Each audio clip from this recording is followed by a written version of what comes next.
Hello everyone and welcome back to my YouTube channel. So guys, in this video I'll help you how to fix Apple ID not working on App Store or on iTunes Store.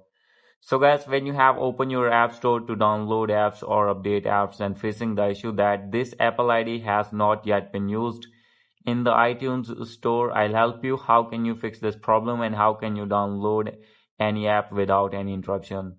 So let's get started without wasting any time. First of all, you have to go back on your home screen and guys, now you have to open your settings. Make sure that you have connected with strong internet connection and now you need to go back, scroll it down, click on general. And from here you have to disconnect your VPN if connected, and after this you need to go back.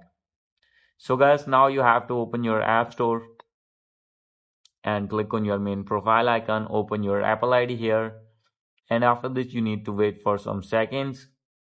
And guys, here you need to enter your Apple ID password and click on sign in, and after this you need to wait for some seconds here. As you can see, page is on loading. So guys, after a few seconds new page will be open, and guys, now you will see this type of interface. Here you can see the option of country and region. You have to click on this one, and guys, you need to wait.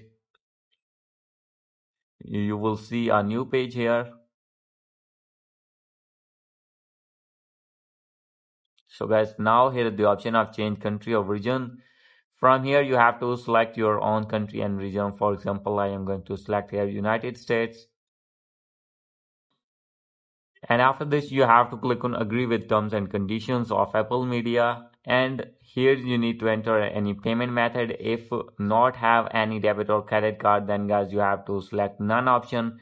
And guys, must you have to enter your billing address. The main problem of this reason is you have not entered any billing address. So guys, when you have entered your correct billing address, and after this you have to enter your zip code and phone number as well, and after this you need to save all the information. And guys, after this your problem will be fixed and your Apple ID will be working on your App Store. So guys, hope you like this video. If you like this video, please do subscribe my channel. Thank you.